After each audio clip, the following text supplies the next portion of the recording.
Hi there, traders. This is Brad Gilbert with the Daily Market Insight for Tuesday, the 26th of April. All right, back on deck after a long weekend. Just having a look at the equity markets, a little bit of a bounce, but where they finished last week, we saw some key levels broken, and you know what? I think this is a bit of a dead duck bounce. It's sort of bounced back a touch, but we've got a week where, well, you know what? It could sort of drift around a bit. Like we've got employment numbers, the Fed coming up, all these sorts of things. So just at the moment, I'm not like getting over the moon with or excited about a bounce in the US equities, because I still think they're going to be heading a lot further south. But interesting though, like once again, I just keep bringing this up, and you might want to follow this through the Daily Market Insights as I put them up.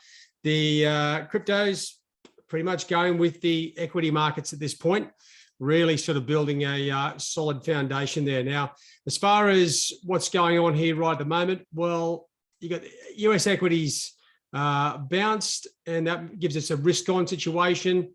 And we are seeing really smooth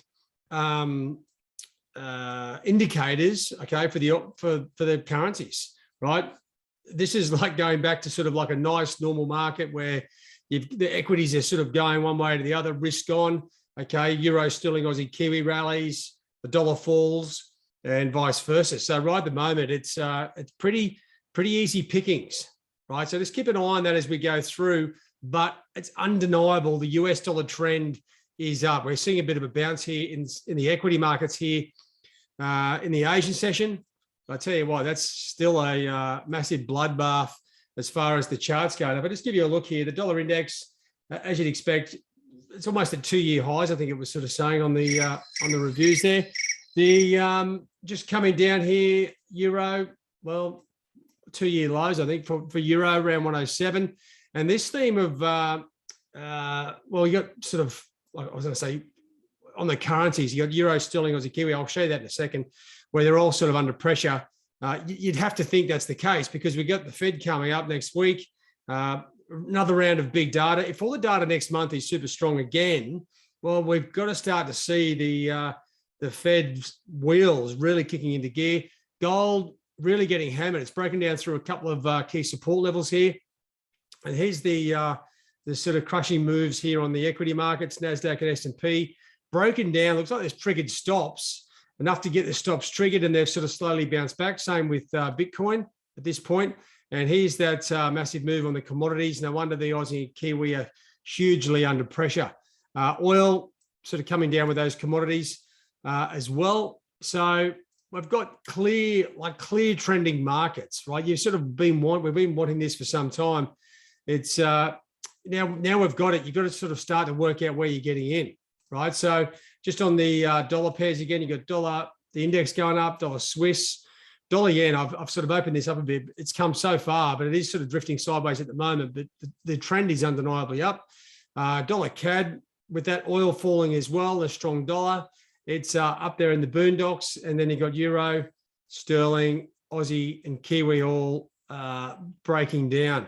You can see these key levels on the technicals, all right? Where they've been pretty clinical, especially on the Aussie and Kiwi for that matter. Sterling, once it dropped down through that sort of support, just under 130, the figure really did hit the accelerator. Now, equities, well, there's not a lot to look at because, as I was saying, it's a bit of a mess, right? Volatility did pop up above 31. It's drifting back down now, which is a good sign. Okay, it's like, okay, we've got things moving. The market's sort of comfortable with it. But I think that might go up as we start to see a lot of these equity markets continue to fall on the downside. So just be aware. I mean, when the Fed come out and they start talking about raising interest rates and being aggressive, this is the result you're going to get, right? The cryptos, well, as I said, there's a pretty strong argument here for what's been happening across the cryptos is not too dissimilar to what's been happening on the equities. So keep an eye on the not these top ones, they're hourly charts. These bottom ones, okay, get some key levels here, some key technical levels. You might want to be looking to use those as an anchor to get long or to get short or a breakdown through those levels. You're sort of seeing a bit of price action, but best thing about these things is they all trade the same way, which is very reassuring. So that's where we are. If I just come back to the major FX page, now, as I said, joining the dots, it's pretty comfortable at the moment. If you're looking at equity markets, okay, they're just going one way or the other. There's no sort of just sideways action. These are up. You got a risk on profile, so it gives you an easy lead into where the direction is going to come for the currencies, major currency pairs.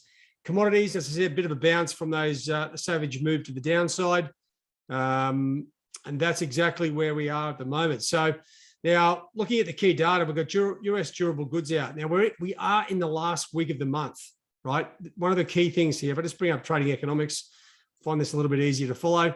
Last week of the month, right? Usually get a few central bankers talking, and we do have that profile. I think Christine Lagarde is speaking.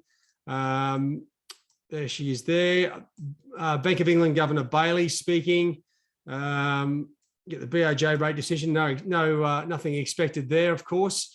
But what else have we got? Anyone else speaking here? No, not at this point. So anyway, just keep an eye on the US data. As I was going to say, like the last week of the month, you can usually get things, potentially just drifting sideways, right? What you want to be keeping an eye on, the dollar is in control at the moment. So keep an eye on the US numbers. There's actually Bank of Canada Governor Lane speaking there as well. So new home sales, consumer confidence, we've got a few numbers, durable goods coming out today. If these numbers are actually strong, goes with the core theme of what the Fed are talking about, raising interest rates. Wednesday, we've got Aussie inflation numbers. Usually they would be a big number. We've got an election coming up in Australia in about a month's time. So there won't be any change to interest rates whilst that's on the back burner. So don't get yourself excited about that. At this stage, I can't see it really sort of coming into play. Then as you come into Wednesday, pending home sales, okay, got new home sales, pending home sales. Usually it's a 3-tier release. Christine Lagarde speaking, just having a sort of wander down here. US GDP growth. That'll be quite interesting to see how that plays out Thursday. And then you've got a bunch of various bits and pieces coming out Friday. Some GDP numbers out of the Eurozone and some inflation numbers. And then the PCE price index, right? Another big inflation number there for the US dollar. So anyway, the last week of the month, usually it can drift a bit, but there's actually some data to keep things moving along here. Usually it's pretty empty. You get all these central bankers talking, and it can be a bit convoluted. But right now, market's pretty pumped. We've got pretty clear trends on the charts. So I think the key part to now is let the market direct you into where the trades are. At the moment, right now, the equity markets are performing very well. As I said, they're giving the major currency pairs very clear direction with a risk on, risk off profile, risk on just at the moment. So once again, you get the US durable goods, whether they're good or bad. What we should see is a clear move in the equity markets, and that should filter straight through to the currencies because that's the link at the moment. Right. As far as the commodities go and these sorts of things, well, they're still trending down, even though they're bouncing a bit, but it's they were so elevated. I think they're sort of just really slammed out a lot of trades.